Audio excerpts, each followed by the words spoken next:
Assalamualaikum warahmatullahi wabarakatuh. Perkenalkan, nama saya Dea Aulia Hajijah dari Fakultas Syariah Hukum Tata Negara kelas HTNI.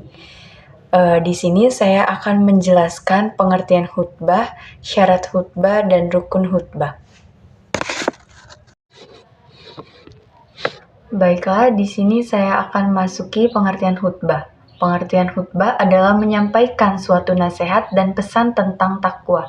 Secara umum, pengertian khutbah adalah kegiatan berdakwah, mengajak atau menyuruh orang lain untuk mengingatkan ketakwaan, keimanan, dan pesan keagamaan lainnya, dengan rukun dan syarat tertentu.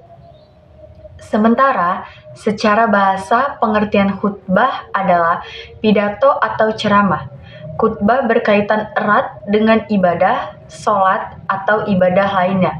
Sebagai misalnya, khutbah Jumat, khutbah Idul Fitri, dan khutbah Idul Adha, khutbah sholat gerhana khusuf, khutbah nikah, dan lain sebagainya.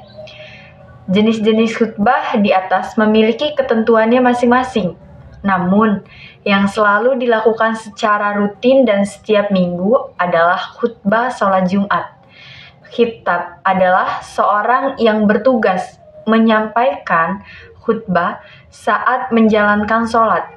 Menjadi khitab pada dasarnya merupakan perwakilan yang hukumnya fardu kifayah dan harus benar-benar mengerti dan memahami tata cara khutbah. Sebelum naik ke atas mimbar, berikut ini ulasan mengenai pengertian khutbah beserta syarat, rukun, dan ketentuannya dalam hukum agama Islam. Pengertian khutbah. Khutbah berasal dari kata khatabah, yaktubu, dan khutubatan, yang berarti ceramah atau pidato.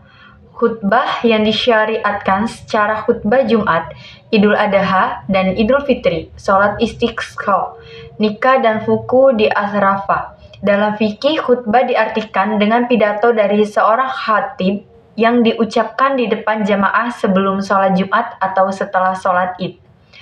Khutbah ini berisi tentang nasihat-nasihat guna mempertebal iman dan takwa kepada Allah Subhanahu wa Ta'ala. Khutbah disampaikan secara monolog, yaitu komunikasi satu arah.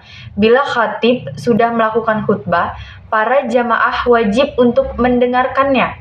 Dengan begitu, khutbah dalam menyampaikan khutbah tidak memiliki kesempatan untuk melakukan tanya jawab atau diskusi. Sedangkan jamaah hanya mendengarkan dengan khidmat. Menurut jenisnya, khutbah memiliki syarat sendiri-sendiri. 1. Syarat khutbah Idul Fitri atau Idul Adha. Berikut ini syarat khutbah Idul Fitri atau Idul Adha, yaitu 1. Khutbah harus laki-laki. Khutbah harus suci dari hadas besar maupun hadas kecil. Khutbah harus menutup aurat. Khutbah harus berdiri bila mampu. Isi rukun khutbah baik yang pertama dan kedua harus didengar oleh jamaah sekurang-kurangnya 40 orang jamaah. 2. Syarat khutbah Jumat sebelum naik ke atas mimbar. Ada baiknya calon khutbah mengenal ketentuan lainnya terlebih dahulu, seperti misalnya syarat khutbah Jumat. Perlu untuk diketahui, khutbah pada sholat Jumat masuk dalam bagian rukun sholat Jumat. Penyampaian khutbah Jumat juga terbagi menjadi 2 sesi. Berikut syarat khutbah Jumat, yaitu yang perlu diketahui oleh calon khitab. Khotib harus laki-laki. Khotib harus suci dari hadas besar maupun hadas kecil. Khotib harus menutup aurat. Khotib harus berdiri bila mampu. Khutbah harus dilakukan pada saat zuhur, usai azan kedua setelah sholat Jumat. Isi rukun khutbah yang pertama dan kedua harus didengar oleh jamaah sekurang-kurangnya 40 orang jamaah pria. Khotib harus duduk sebentar dengan tumaninah atau mengisyaratkan sebentar dirinya di antara dua khutbah. Khutbah pertama dengan kedua harus dilaksanakan secara berturut-turut. Begitupun antara khutbah dengan sholat Jumat. Rukun-rukun khutbah Jumat harus disampaikan dengan bahasa Arab. Rukun khutbah 1. Rukun khutbah Jumat. Adapun rukun-rukun khutbah Jumat sebagai berikut. 1. Bacaan Alhamdulillah. Khutbah sholat Jumat wajib atau harus dimulai dengan bacaan hamdalah, yaitu lafaz memuji Allah Subhanahu wa taala. Misalnya seperti lafaz alhamdulillah atau alhamdulillah atau innal hamdalillah, salawat kepada Nabi Muhammad SAW. Wajib harus dilafazkan dengan jelas. Paling tidak ada ucapan sholawat seperti sallallahu ala Muhammad atau sallallahu ala Sayyidina Muhammad. Salah satu contoh sholawat Nabi yakni Allahumma sholli wa salam ala Muhammadin wa ala alihi wa sahbihi wa salim. Membaca 2 kalimat syahadat. Ajakan untuk takwa kepada Allah Subhanahu wa taala.